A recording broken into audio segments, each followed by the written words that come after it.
बलूचिस्तान में जो ऑपरेशन मुकम्मल किया है पाकिस्तानी फ़ौज ने, ऑपरेशन रद्दुल फितना एक, वो पूरी दुनिया का जो ग्लोबल टेरर इंडेक्स है वो हैरान है कि 72 घंटों के अंदर 200 से ऊपर दहशतगर्दों को हलाक करके उनका इंफ्रास्ट्रक्चर, उनका कमांड एंड कंट्रोल, उनकी सलाहियत को तबाह कर दिया।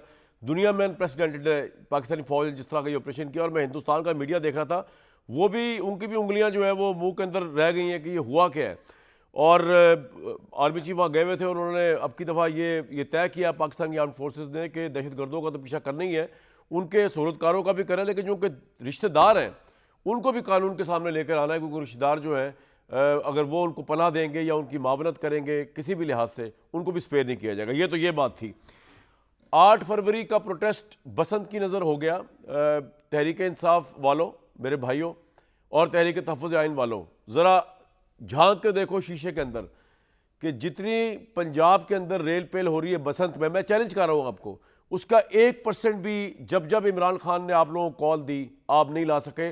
और मैं आपको चैलेंज करता हूँ कि 8 फरवरी को आप 1% तो क्या, आप मिली 1% भी नहीं ला सकेंगे। अगर इतने ही पॉपुलैरिटी ऑन ग्राउंड है तो तहरीक इंसाफ वालों को 8 फरवरी को चाहिए कि बसंत को छोड़े और इमरान खान साहब की कॉल पे लब्बैक कहें। अगर इतना ही पाकिस्तान का आइन तहरीक तहफ़्फ़ुज़ आइन वालों के नज़दीक जो है वो तबाह हो चुका है, अवाम पतंगों को छोड़े और 8 फरवरी को आके बाहर एहतजाज करें इनके साथ कि हम लुट गए, हम मर गए। और मैं आपको चैलेंज करता हूँ, ऐसा कुछ नहीं होना। डॉक्टर तारिक फजल चौधरी साहब, मोहम्मद ज़ुबैर साहब, फिजल न्याई साहब मेरे साथ मौजूद है। ज़ुबैर साहब, कुछ नहीं होना आप लोगों का, ना आपका, ना तहरीक इंसाफ का, ना अवाम आपके साथ है। अवाम इतनी खुश है, और अगर आइन मसख हो गया, पॉपुलर लीडर जेल में पड़ा हुआ है, तहरीक इंसाफ का भी स्ट्रॉन्ग होल्ड है पंजाब में, लेकिन आप जरा देखें तो सही, करोड़ों अरबों रुपए की तो सेल हो रही है वहाँ पे, दुनिया खुश है। ना कोई जानता है कि आइन तबाह हो गया, ना कोई जानता है पार्लियामेंट रबर स्टैम्प बन गई, ना कोई जानता है कि जुल्म हो रहा है। Your take. मैं हैरान हूँ कि आप सबसे बड़ी न्यूज़ को शेयर किए बगैर, जिसकी वजह से हम लेट स्टार्ट कर रहे हैं, कि आज पता नहीं कितने 40 MOU साइन हुए हैं। कल भी कोई 37 MOU साइन हुए थे, और मेरे रिकॉर्ड के हिसाब से 1000 MOU जब से शहबाज शरीफ साहब आए हैं जी वज़ीर आज़म 4 साल पहले, उस वक्त से 1000 से ज़्यादा MOUs साइन हो चुके हैं। क्योंकि आप तल्ख हकीकत का जिक्र नहीं करते, उस 1000 MOUs के आने के बावजूद एक पैसा भी इन्वेस्टमेंट नहीं आई है, उसका नहीं जिक्र करेंगे आप, क्योंकि आप उसको पीछे न्यूज़ रखेंगे जो अवाम से ताल्लुक़ है। मैं आपके चैलेंज लेने के लिए तैयार ही नहीं हूँ। आप मेरा ख्याल है 100% सही कह रहे होंगे, तो I am not contesting your challenge के जी आप ले ही नहीं सकते सर। कौन नहीं पॉपुलर, पॉपुलैरिटी की बात नहीं है, पॉपुलैरिटी बहुत लिमिटेड है, बहुत लिमिटेड है। सिर्फ नहीं, आपने कहा ना पॉपुलैरिटी टेस्ट कर ले, मतलब जिस तरह से यार आना चाहिए लोगों को प्रोटेस्ट के लिए बाहर, भाई क्या इसमें मसला है? नरेट कर सर जी, मुझे बोलने तो देना। जी जी जी जी जी जी जी, आप इतने उससे बोलते हैं, दूसरे को भी बात करते हैं। सर क्योंकि मैं आपका जो बयानिया होता है ना, मैं उसको थोड़ा सा किल करना चाहता था कि वो जो MOUs हैं आप उसकी क्यों नहीं बात करते, आप आवाम की क्यों नहीं बात करते, गुर्बत में जो धकेले जा रहे हैं रोज की। As we talk, by the time will end, more people will be pushed below the poverty line than at this point in time. More people will be unemployed by the time we end our program। वो एक हकीकत है, वो तल्ख हकीकत है वो उसका। जहाँ तक आपने कहा है कि जी वो सक्सेसफुल नहीं होगा, मैं भी आपसे शायद 99.9% एग्री करता हूँ, और मैं बिल्कुल कॉन्टेस्ट उसको नहीं करूँगा। लेकिन मैं एक सिर्फ उससे क्वालिफिकेशन ज़रूर रखूँगा कि ये बिल्कुल ऐसे ही है जैसे ज़ियाउल हक के ज़माने में 14 अगस्त को निकलते थे ना, तो पीपल्स पार्टी को लान तान किया करते थे सब कि जी अगर आपकी पॉपुलैरिटी तो वो आपके लोग क्यों नहीं निकलते। ज़ियाउल हक के वो तस्वीरें लेके और पाकिस्तान के झंडे लेके निकलते नहीं थे। लेकिन ज़ियाउल हक गए 17 अगस्त सन 88 को, और 2 महीने के बाद बेनज़ीर वज़ीर आज़म बन चुकी थी। सो वो जब माहौल आपका ये होता है ना, जब फैसिस्ट अथॉरिटेरियन, जो पाकिस्तान की क्लासिफिकेशन आप जब दुनिया की बहुत सी चीज़ों की अभी आपने दी ना कि पाकिस्तान फ़ौज के हवाले से, वो भी बताया करें ना कि दुनिया क्या कहती है पाकिस्तान को, क्या अथॉरिटेरियन स्टेट कहती है ही नहीं। हर क्लासिफिकेशन में पाकिस्तान अथॉरिटेरियन स्टेट है। अथॉरिटेरियन स्टेट में कोई कॉन्टेस्ट नहीं कर सकता। नॉर्थ कोरिया में किसी की हिम्मत नहीं है कि जी वो वहाँ की जो हुकूमत है उसके खिलाफ जुलूस निकाले, कोई कर ही नहीं सकता। आपका पॉइंट आ गया। तो जब आपका माहौल ऐसा होगा, जब फ्री होगा, जब माहौल होगा, उस वक्त सही टेस्ट होता है। इस वक्त तो मैं आपका चैलेंज बिल्कुल आपके 100% बात दुरुस्त होगी। सर बात यह है कि अगर माहौल अच्छा हो, अगर माहौल नरम हो, अगर माहौल जो है आपके बकौल जमहूरी हो, फिर इंकलाब की जरूरत ही क्या है? इंकलाब तो बर्पा इसी सिचुएशन के अंदर होता है कि बकौल जो आप कह रहे हैं कि जी हार्ड स्टेट हो गई है, टफ स्टेट हो गई है, पता नहीं कौन सी स्टेट होगी, उसके खिलाफ ही अवाम में निकलना होता है। तो नहीं निकले ना, वहां पे एक्सेप्ट किया हुआ है। वो नॉर्थ कोरिया का जो लीडर है वो तो हरदिल अजीज लीडर है, वो रोता है तो पूरी कौम रोती है उनकी, चाहे हमारे डिक्टेटरशिप होगी। नहीं, हरदिल अजीज आपके हिसाब से होगा, मेरे हिसाब से सर आप कामरान शाहिद। नॉर्थ कोरिया का लीडर हरदिल अजीज आपके हिसाब से होगा, उनके हिसाब से है, लीडर मेरे हिसाब से नहीं भाई। मेरा तो एक ही थे कायद मोहम्मद अली उनके हिसाब से नहीं है भाई, खुदा का खौफ करें यार। कामरान शाहिद आपको क्या हो गया? सर मेरा एनालिसिस है, आप डिफर कर रहे हैं। नॉर्थ कोरिया में आप क्या कह रहे हैं? नॉर्थ कोरिया में मुझे पता नहीं क्या हो रहा है। जिस तरह अभी हम टीवी पर हम नॉर्थ कोरिया की बात ही क्यों कर रहे हैं? मैं पाकिस्तान की बात कर रहा था, आपने उसको ग्राउंड चेंज कर दिया। मैं तो बाकी सारी दुनिया को फॉलो करता हूं, मुझे कामरान शाहिद का व्यू नहीं पता कि नॉर्थ कोरिया, आज मुझे पता चला कि बड़ा जमहूरी मुल्क है। मैंने तो नहीं कहा आपको जमहूरी मुल्क है, मैंने बिल्कुल नहीं कहा, बहुत ज्यादा पसंद करते हैं। मैंने ये बिल्कुल नहीं मुझे आज सर मैंने आपको बिल्कुल ये नहीं कह रहे हैं ना, नॉर्थ कोरिया में वहां के हरदिल मेरे पास एक ही यार्डस्टिक होती है जुबैर साहब। आप अगर गवर्नर है थे, अगर लोग कहें मुझे वो यार्डस्टिक आप क्या, मुझे हर जुमे मेरी बात सुन लें, अगर लोग कहेंगे जी याद दिलाते हैं अवाम जो है वो गवर्नर जुबैर के खिलाफ है, मुझे किस तरह पता चलेगा? मुझे चलेगा पता अगर लोग गवर्नर हाउस के बाहर आपके प्रोटेस्ट करते, और मेरे पास तरीका तो कोई नहीं। आप जैसे एंकर बात सुने, आप जैसे एंकर जो है ना, अप्रैल 1979 को जब भुट्टो साहब को फांसी दी थी, तो वो ऐसी बातें करते थे कि 2000 लोग नहीं निकले। जिया के जो उनके साथ पॉइंट सर, मैं वक्त की किल्लत है, मैं जल्दी आगे जाने दें जुबैर साहब। आज आपको पता है हुकूमत सारा वक्त ले लिया। Don't give me इंसेंसेस of that. Ayub Khan 10 साल हुकूमत करता रहा था, आज कोई उसको पूछने वाला नहीं है। सर पॉइंट आ गया आपका, पॉइंट आ गया। मैं तारिक फजल साहब, आपने क्या बयान दे दिया कि 8 फरवरी के बाद मुलाकातों का सिलसिला शुरू होगा। लग रहा है अदालत भी आप है, एहतसाब भी आप है, सब कुछ आप है, नंबर 1। नंबर 2, आप कह रहे हैं कि जी बर्फ पिघल रही है, प्राइम मिनिस्टर जाके जो है अशरफ जही साहब से मुलाकात करेंगे। और भाई कौन सी बर्फ पिघल रही है? बर्फ पिघलने का मतलब क्या है? इमरान खान की जेल की सलाखें पिघल रही हैं, वो तो आप कर ही नहीं सकते इमरान खान के साथ। तो आप ये किस तरह के बयान क्यों होते हैं तारिक भाई, बिला वजह की हाइप क्रिएट करने के लिए? जी बिस्मिल्लाहिर्रहमानिर्रहीम। देखिए कामरान भाई, सबसे पहले तो मैं ये अर्ज़ करूँगा कि अभी मोहम्मद ज़ुबैर ने, जो मेरे भाई हैं, उन्होंने जो गुफ्तगू की है, मेरा ख्याल है कि यकीनन पाकिस्तान बहुत ज़्यादा चैलेंजेस से गुजर रहा है। मैं बड़ी तफसील में तो नहीं जाऊँगा, लेकिन मैं आपको मजमूई तौर पर उनकी गुफ्तगू का जो क्रक्स है उसके हवाले से जी मैं सिर्फ एक लाइन में ये कहूँगा कि चैलेंजेस ज़रूर हैं, मुआशी चैलेंजेस हैं, सिक्योरिटी के इशूज़ हैं, टेररिज्म एक चैलेंज है पाकिस्तान के लिए इस वक्त। लेकिन जैसा कि आपने कहा कि उससे निपटने के लिए हमारी जो आर्म फोर्सेस हैं वो भी पूरी तरह तैयार हैं, और उसका मुजाहरा एक नहीं मुतअद्दिद दफ़ा आपने देखा है कि जब पाकिस्तान पे दहशतगर्दों ने, सर ये मैं बात कर चुका, मेरे सवाल का जवाब वक्त बड़ा कम है तारिक भाई, मुंह तोड़ जवाब दिया है आपका। दूसरा ये कि मुआशी एतबार से भी पाकिस्तान के इंडिकेटर्स बेहतर हो रहे हैं जी, वो मायूस कुन सूरत हाल नहीं है जिसका ज़ुबैर साहब जिक्र कर रहे हैं। या कम अज़ कम 1 साल तो ज़रूर हो गया है कि हर वक्त बात होती है जी मुज़ाकरात होंगे या नहीं होंगे, कहाँ से शुरू होंगे, वो उनको मानी खेज होंगे सर, जरा तारिक भाई जल्दी आ जाए, नतीजा खेज होंगे।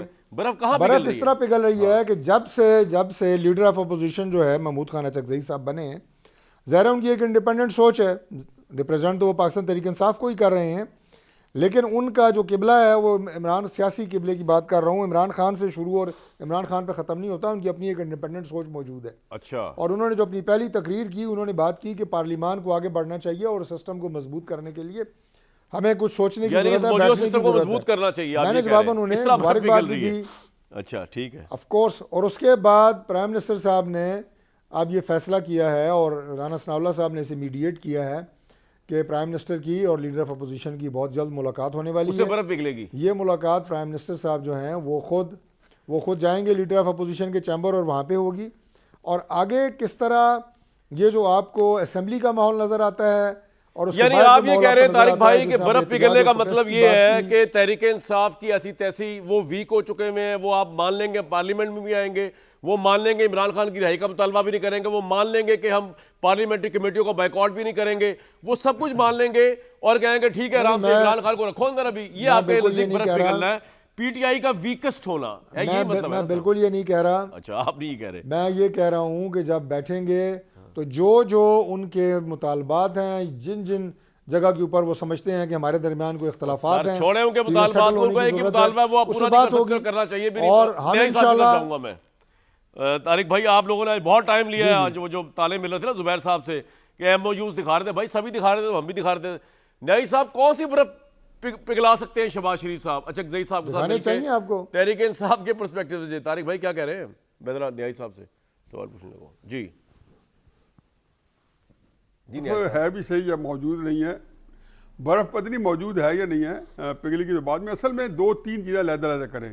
पहले तो मुझे मायूसी हुई है कि आज गवर्नर साहब जो है वो पत्नी क्यों इतने डिप्रेस नजर आए हैं, अपोलोजेटिक, और जुबैर तो बड़ा तकड़ा आदमी है, जुबैर हिम्मत नहीं हारना, प्रोटेस्ट होता तुंदिए बाद मुखालिफ से ना घुबर तुंदिए बाद मुखालिफ से ना घबराए हो आप, ये तो आप बिल्कुल कमाल है, इसमें तो घबराने की बात। देखिए इमरान खान की मकबूलियत है, उसको तो अगर हमने चैलेंज किया तो मेरा ख्याल ज्यादती होगी, लेकिन प्रोटेस्ट का तल्लक मकबूलियत से नहीं है, इसका तल्लक अक्ल से है। ये हिकमत अमली जो है इमरान खान साहब की, ये स्ट्रेंथ ही नहीं है।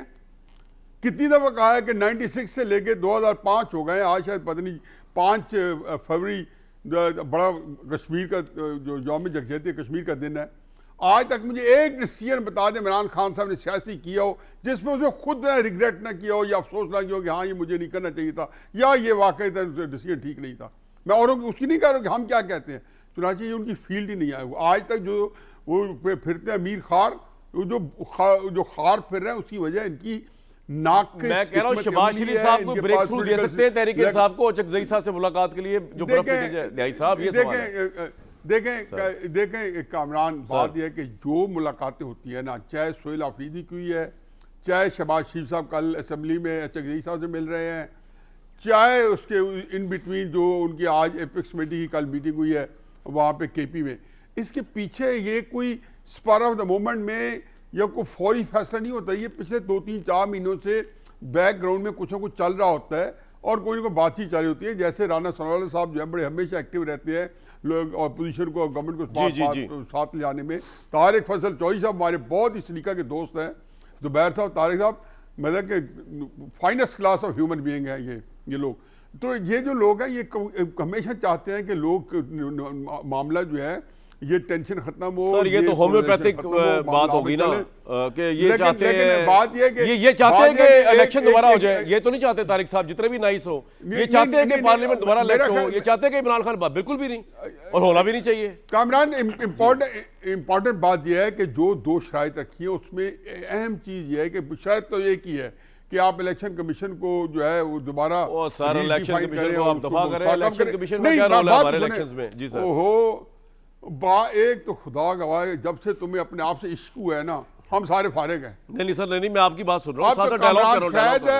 कामरान शायद शीश महल में बैठा होता है, उसको हम सारे फारिग हैं। हम तो ऐसे ही आपको तालियां बजाने के लिए बैठे हैं, बजा देते हैं। नहीं सर, आपके हुसन की तारीफ करते हैं। नहीं सर, क्या आपका फिल्म में हीरो। अच्छा मुझे दो बातें जो असल में इलेक्शन या इसका इम्कान है, क्योंकि इमरान खान साहब की रिहाई का मुतालबा ना रखना, इसका प्री रेक्विजिट ना होना, ये बड़ा इंपॉर्टेंट ब्रेक थ्रू है। ठीक है, ब्रेक थ्रू ये नहीं है कि फैसला अफरीदी उनको शहबाज साहब से मिल गए। और जब ये होगा तो इसका मतलब है कि एक ऐसी पार्टी को इनकॉर्पोरेट किया जा सकता है, इलेक्शन भी उसको दिया जा सकता है, उसको इलेक्शन जितवाया भी जा सकता है अगर इमरान खान साहब उस पार्टी से बाहर रहे। और इसमें मेरा अपने ख्याल है, आखिरी बात यह है कि इमरान खान साहब का कहीं ना कहीं कॉन्सेंट होगी जो उनसे जेल से ली गई। सर आपका पॉइंट आ गया, मतलब इस वजह से सारे जो है बड़े ओबीडियंटली आगे चल रहे हैं। बिल्कुल ठीक है। जुबैर साहब आपको लगता है कि इमरान खान किसी इस तरह की चीज पे कॉन्सेंट या ऑन बोर्ड हो गए जिसमें इलेक्शन बगैर इमरान खान के हो जाए, जिसके अंदर इलेक्शन कमीशन जो है उसमें तहरीक इंसाफ भी कॉन्सेंट दे दे रहे, इमरान खान बदस्तूर जेल में रहे? मुझे तो ये होता नजर नहीं आ रहा। ये देखिए ना होता क्या, देखें तारिक फजल चौधरी ने बिल्कुल सही कहा। एक तो उसने कहा, हफीजुल्लाह नियाजी साहब ने कहा कि मैं थोड़ा सा वो घबराया हुआ हूँ, ये जो भी है। एक तो तारिक फजल चौधरी की प्रेजेंस में घबराना नहीं है। दूसरी बात ये है कि जी नहीं वैसे देखे ना एक किसी का एहतराम भी होता है। दूसरी बात ये है कि देखें ये जब तारिक फजल चौधरी आई एम श्योर उस मीटिंग में होंगे जब ये जाएंगे वजीर आजम को लेके उनके चैम्बर पे महमूद अचकजई की जो पहली तकरीर थी वो बहुत रिकन्सिलिएटरी तकरीर थी और वो तयशुदा तरीके से सोच समझ के थी कि भाई एक इब्तदा कर रहे हैं, आप लीडर ऑफ द ऑपोजिशन बने हैं तो मार धाड़ जलाओ घेराव की बातें ना करें।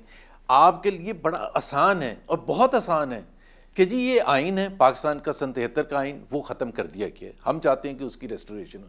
2024 के इलेक्शंस जाली थे, स्टोलन थे, पाकिस्तान के अवाम के साथ जुल्म हुआ था, उसको किसी ना किसी तरीके से ये क्या जवाब देंगे, ये वो बताएं डिमांड्स वही होंगी जो ये जवाब इमरान क्या खान देंगे जी जुबैर भाई? ये बात, इन बातों का जवाब मेरा ख्याल है ये किसी चीज पर मान ही नहीं सकते ना। देखे ना, अपनी हुकूमत तो नहीं वापस दे सकते। पॉइंट आ गया आपका। मुझे ब्रेक के लिए कहा जा रहा है, ये जो मुस्कुरा रहे हैं ना तारिक फैसल साहब, वो कहेंगे ਅਸੀਂ ਇੰਨੇ भी पागल है जितना तुम समझे है कि वो कहेंगे जी इलेक्शन ये हो गया, इलेक्शन कमीशन है। और नहीं भाई, कुछ नहीं होने लगा। ये शहबाज शरीफ साहब, इनके साथ वो तारिक फैसल साहब ने लास्ट शो में बताया, टुरा के मारेंगे, टुरा के, चैम्बर टू चैम्बर मारेंगे। ये भी आप देखते रहिएगा। और लोग बसंत मना रहे होंगे, प्रोटेस्ट कोई नहीं करेगा, ये मैं आपको चैलेंज कर रहा हूँ। तहरीक इंसाफ वाले ही बसंत मनाएंगे। ब्रेक के बाद मजीद बताता हूँ आपको मैं। ले जनाब, अवाम जो है 8 फरवरी को क्या करती है, वो ज़मीन पर नज़र आएगी इमरान खान की कॉल पे लब्बैक कहते हुए, या आसमानों पे नज़र आएगी अपने दिलों को और डोरों को और गुटों को छालते हुए। आप भी इधर, मैं भी इधर, देख लीजिएगा होता क्या है उस दिन, चल जाएगा पता। पॉपुलैरिटी जो है वो सिर्फ वोट की हद तक तो शायद है इमरान साहब की, या होगी, अभी मुझे नहीं पता कितनी है। लेकिन जहाँ तक अपनी जान और माल को ख़तरे में डाल के प्रोटेस्ट करने की बात है, तहरीक इंसाफ की तरफ से ठींगा, अवाम की तरफ से भी ठींगा, कोई बाहर निकलने को तैयार नहीं। जुबैर साहब भी नहीं निकलेंगे। नेक्स्ट वीक तक के लिए इजाज़त।